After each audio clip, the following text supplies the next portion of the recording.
and you're watching Travel and Diplomacy, a new series by New India Abroad, one of the leading news platforms for news on Indian diaspora.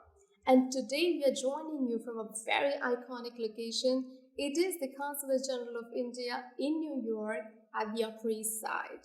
And today we are joined by the Honorable Consul General of India, Mr. Binaya Srikanta Pradhan, a career diplomat of the 2002 batch of Indian Foreign Services. Before coming to New York, he's been on missions across Asia, Central Asia, Moscow, and Africa.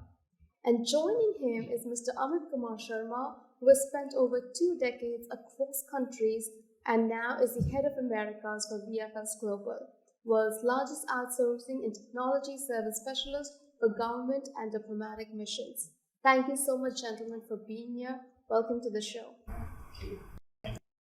Mr. Pradhan, you've recently joined as the Consulate General of India in New York. What are your priorities towards improvement of consular services? First of all, thank you. Thank you, Pooja, for getting us on board to discuss something which is really important. To begin with, I have spent about 100 days on this assignment. I have visited about 7 states out of the 10 states in my consular jurisdiction. Now, with the experience of 300 days, during which I got to meet the friends from American community, I got to meet friends from Indian diaspora. Based upon the feedback I received, I would say that it's a positive story. And the American friends find our visa services quite smooth, quite user friendly. They're so happy that they get electronic visa in 48 to 72 hours. In fact, you will be happy to know that about 90% of the visas that we issue are now electronic visas. So they're quite happy on that. And a point of reference is that it's something which is a unilateral decision from Government of India. The feedback I have received from the Indian diaspora has been equally positive. The members from Indian communities, they find both the VFS and Indian consulate to be responsive to their demands, to their needs. The OCI services, passport services, other miscellaneous services have been quite smooth. So I would say that my experience after interacting with them have been quite positive. But having said that, I would say there are 4 priorities where I would focus in the coming 3 years. Number 1 would be to be available for any Indian citizen who is in need, whether it is an Indian student, whether it is an Indian national in an immigration point, or an Indian worker working somewhere in the consular jurisdiction of New York Consulate. We would ensure that we are available for them to take care of their immediate requirement and to help them to deal with the situation. The second priority would be to have more direct connection, a better connect with Indian students. We are worried, we are concerned about their welfare, their safety, and there have been some incidents in recent past, and we want the Indian students who come from India to have a better experience here. So we'll do whatever is possible to ensure that. The third priority would be to increase the number of OCI cards. We at the moment are making a drive to penetrate that segment so that most of the Indian American citizens who are holding American passports, they should have OCI cards for ease of their travel to India. And the fourth priority, of course, would be to improve the ease of availing services. Like I said, it's not only passport, visa, or OCI card. There are a host of other services that we provide. We want to use digital means. We want to make ourselves available at the doorstep.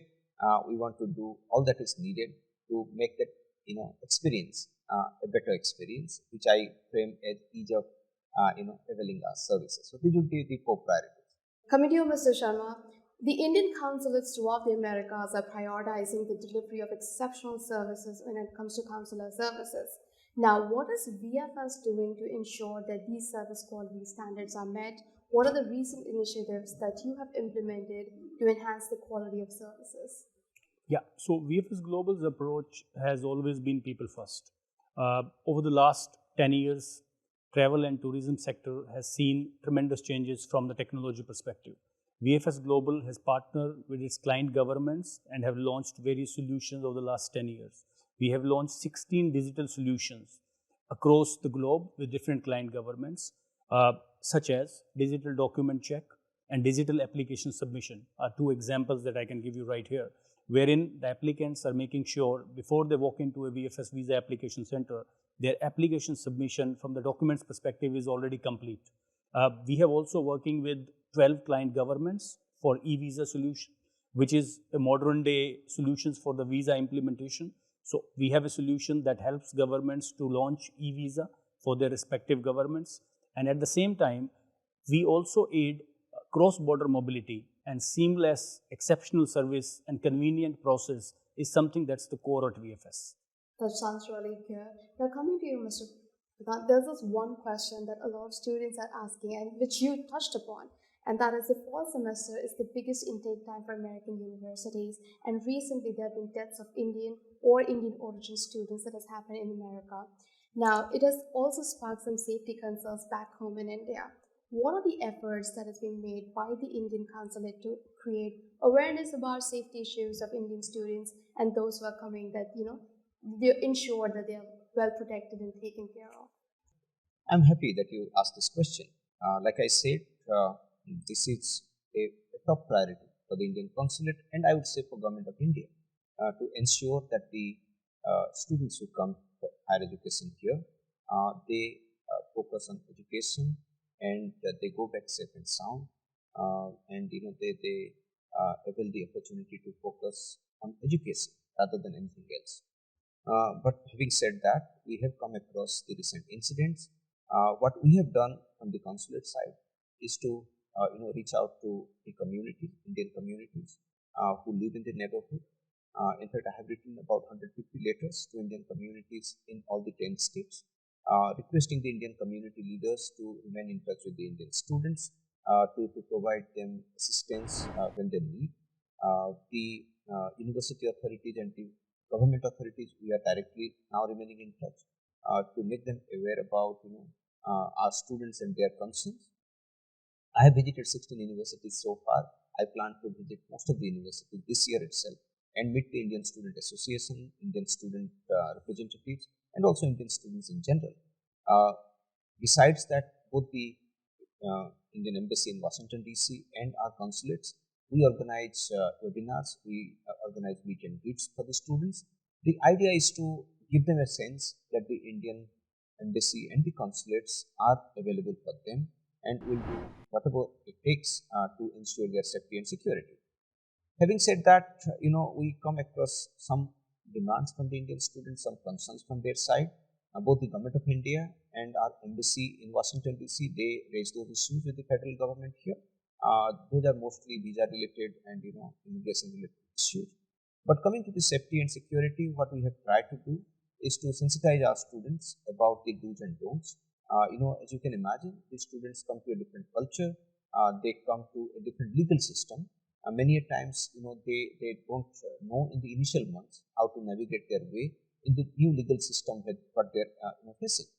For example, we recently came across a case where an Indian student was repatriated back from the airport because in his browsing history he was found to search for jobs, whereas his visa status doesn't allow him to go for employment in the first year of his education. So this is a new legal system that the students are entering in. So we are now trying to sensitize them by issuing the do's and don'ts, using Indian origin influencers, the friends who recently, for example, you would see Miss Indira Nui, the former chairperson of PepsiCo. She felt the same, and she issued a video advising the Indian students about what they should do, what they should do. And I would echo on what she said, what the Government of India has also been saying, that we wish the Indian students, best of their career. If they prefer to stay here, if the economic opportunities are here, or the opportunities otherwise they find attractive, we have no problem that they stay back here. But the opportunities in India are equally attractive now. Indian economy is increasing, the opportunities in India is increasing, and I'm sure the students who are studying here, if they go back to India, they will be leaders of Indian societies in different walks of life. So that is another aspect that we are trying to sensitize to the students that if you are having difficulties here and you have to go back to India, you should rather look forward to that opportunity and try to make the best out of your education that you have got here in the opportunities that you will be getting in India. So I would say it's going to be a more intense engagement with Indian students. Both the consulate and Indian communities will be reaching out to them, and we are also creating a network of Indian consulate, Indian professionals, Indian communities with Indian students, so that these four work in coordination with each other to provide support to the Indian students. And last initiative that we have recently taken is to create a portal where we will be offering the opportunities in internship to the Indian students. So it will be a small initiative. The demand would always be more than the supply, but we have got many Indian origin and American companies who are willing to take interns. The number will be small, of course, but nonetheless, what we are trying to do is to create a portal where we'll be putting all the opportunities that are available, so that the students can directly reach out to the companies and probably would be having more success in getting an internship than they are having at the moment.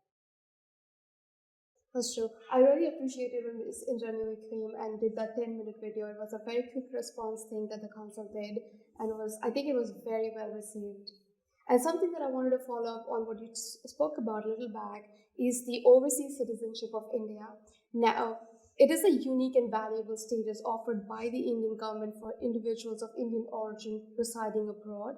Along with other facilities, OCI provides a lifelong visa to Indian diaspora. And you said that you want to strengthen that aspect. So what are the strategies? How do you plan to do? And how do you want to add these increase the number of people in that part of the diaspora? Let me start with the statistics. We are talking about 2.5 million strong Indian diaspora that we from the consulate jurisdiction of New York deal with. Out of the 2.5 million Indian diaspora, roughly let's say about 1.5 million are American passport holders. Now our effort is to promote OCI in that community, so that they have an ease of going to India. They can remain better connected with their motherland. So far, we have issued about 580,000 OCI cards. So that means about 920,000 Indian origin people are still not having OCI card. And the challenges they face would be something that can be avoided. Like for example, at last moment they get a request from family members back home to visit India, and they are staying in far-flung places.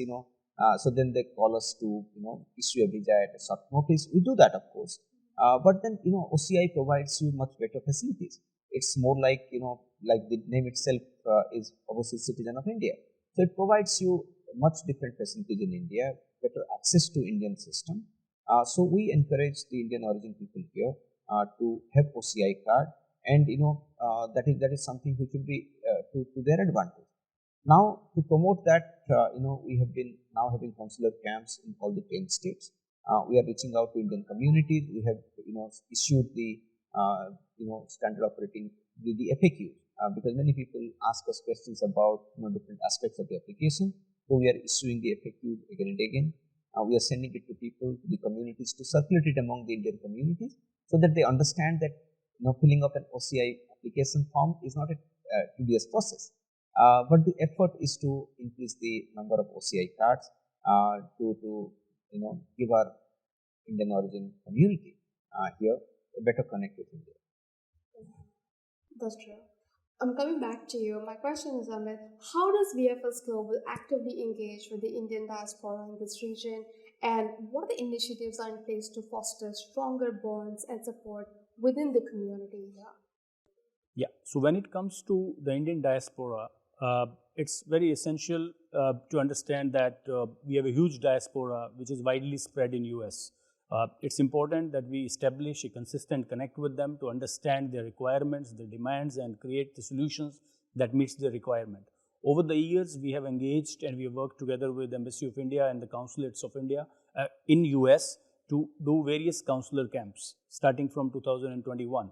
In 2021, we did about 20 consular camps across US. In 22 and 23, we did more than 30 to 35 consular camps. In 24, already we have done almost 20 consular camps by now.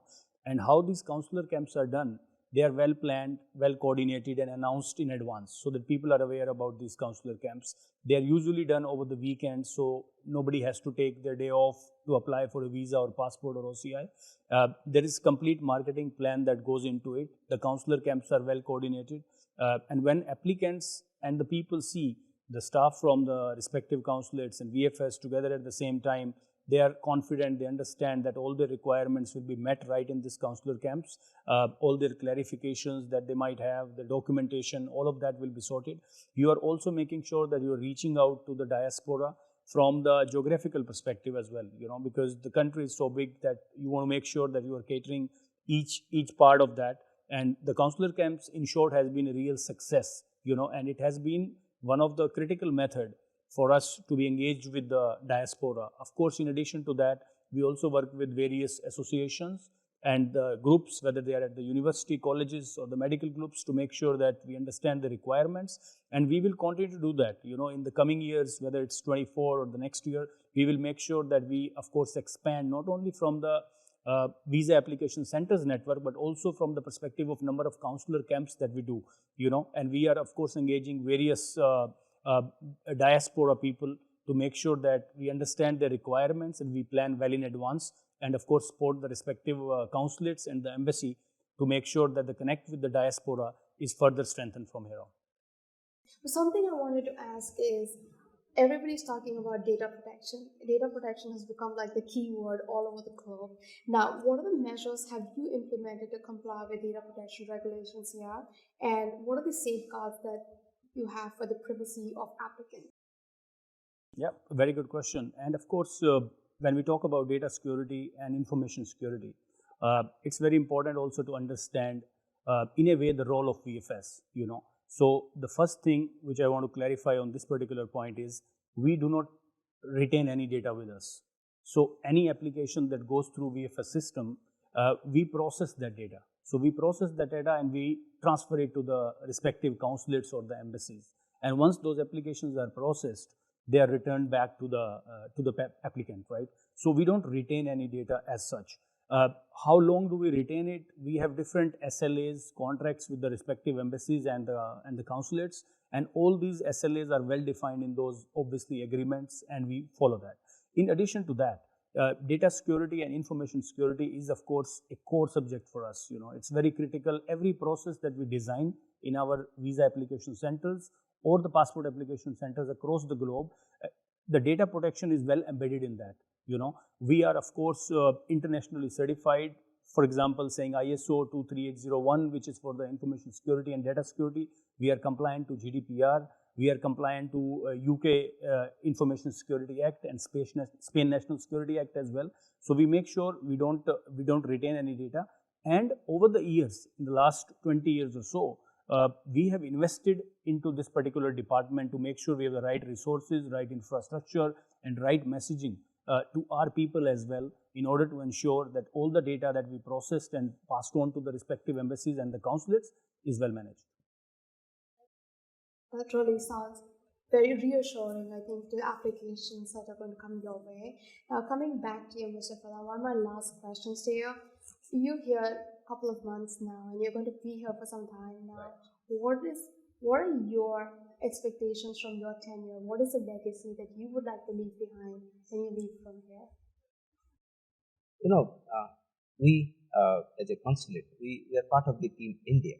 So the effort of Government of India and the team that we work here, both the embassy and the 6 consulates here, the effort is to constantly improvise our services. Like I said at the beginning, the idea of bringing ease of availing services, having a better experience.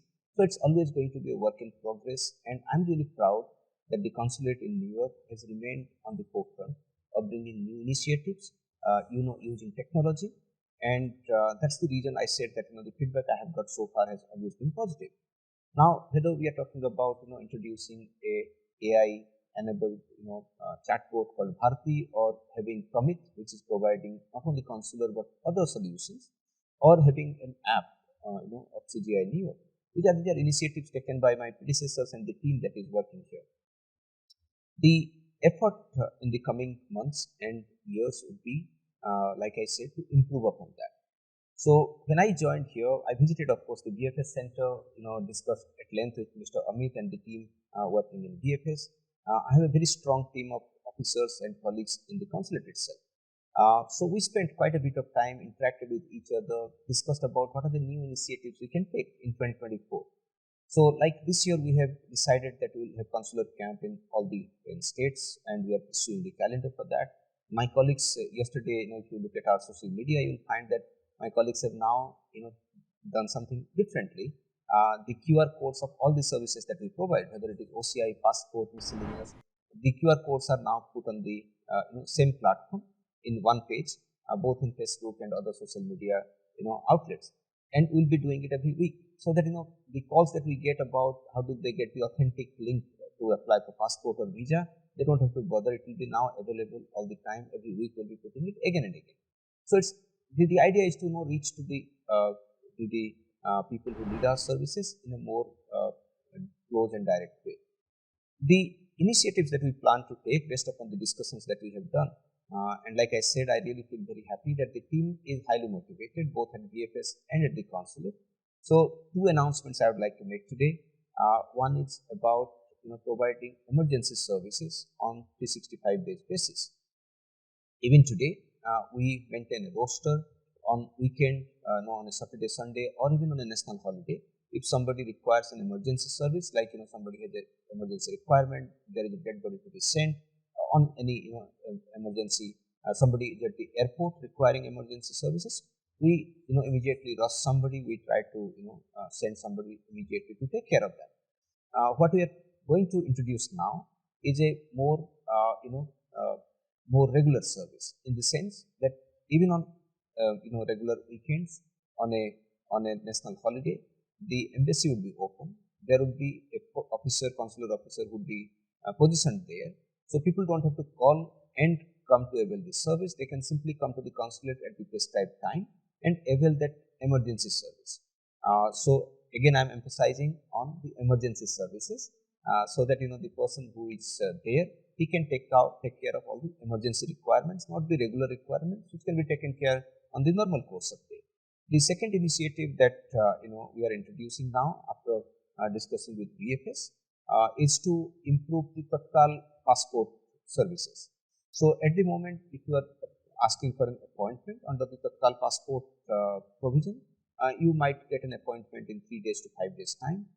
The VFS has agreed to increase their resource and dedicate more people for that, increase number of slots there, so that people can get an appointment for Tatkal passport the same day. So the slots will be available for the same day, and if somebody is applying in the afternoon, the next day. So these are the two new initiatives which are going to be launched immediately. Again, to summarize, one is to have a consular officer available even on weekends and on national holidays, to make it truly 365 days consular services, and the other is to make the Tatkal passport facility more robust and more immediate in the true sense of Tatkal, which is an initiative that VFS is going to take. Other than that, I would say the people who are in need of legal services, some of them are in need of medical counseling and assistance.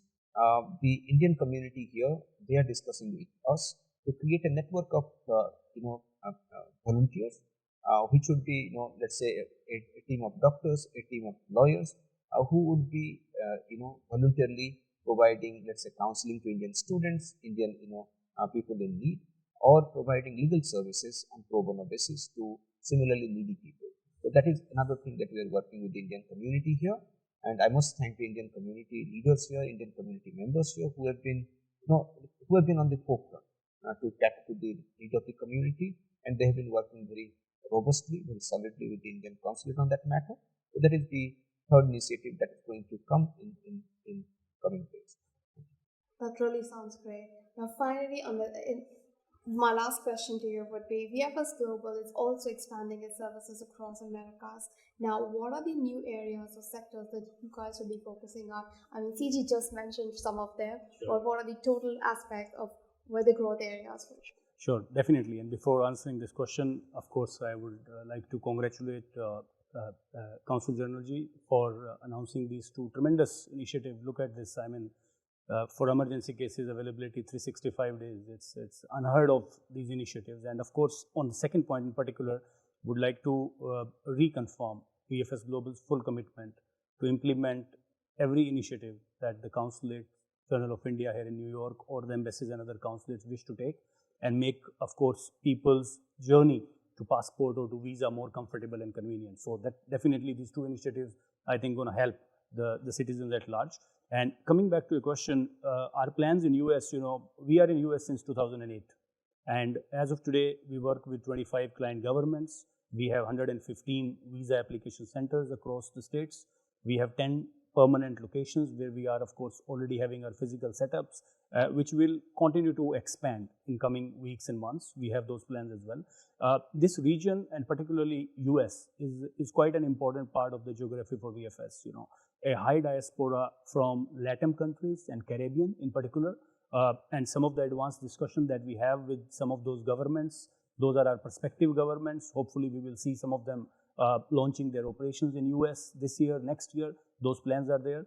And Diaspora Connect helps, because how these countries are looking at their diaspora, they're looking them as a strength for those countries. The Diaspora Connect is important, one, from the perspective of that you are connected with your own people and it's not completely a breakdown of information to them. Secondly, in today's time, you also look at GDP. There is a strong remittance from the diaspora back homes, whether it's LATAM, Caribbean, or India in this matter as well. So there is a strong remittance. So you want to make sure that connect with the diaspora is there, and that connect is also ensuring that all the embassies and the consulates, their consular services are absolutely modern, convenient and comfortable. If you look at these initiatives, whether you talk about consular camps, whether you talk about 365 days emergency service, whether you talk about Tatkal in one day, the core of this is that you want to make sure that there is strong connect with your diaspora, that the government is available for them, and we as an organization who work now with 67 client governments across 149 countries, and particularly, of course, privileged to work with the Embassy of India and the Consulates of India here in the US. Of course, we are fully committed to make sure all those narratives and all those guidelines that the embassy and the consulates have, and we are able to implement that on the ground as well, along with the embassy. So obviously, we will keep looking at these expansion possibilities as well, wherever there is a need for us to open more VACs, more passport application centers. Of course, we are fully committed for that. In addition to the centers, just taking few seconds to mention also few of the services which have been very popular in US, particularly. Visa at your doorstep is a very popular service. We have seen in US, a lot of people use this service. The country is big. They don't want to travel to, other locations. They order this service. What happens in this, VFS team goes to the location of the applicant, whether it's their home or office, and of course, do the entire process in their convenient location. Then you're looking at the premium lounges. It's similar to the airports. It's a more personalized and customized solution for certain set of applicants. Then we are looking at also the solutions like mobile biometrics, solution like consular camps. So these are the solutions which have been curated basis the demands, basis the feedback from the applicants and from the governments. Both of these feedbacks are important. When these feedbacks come to us, we of course go back to the drawing table, curate a solution, come back to the respective governments and the applicants. And of course, we make sure that we are flexible in our approach to ensure that we not only meet the demands of today, but also prepare ourselves for the future. That sounds really nice. Thank you so much, Amit, for your time, and all the best on all the things that you guys are doing.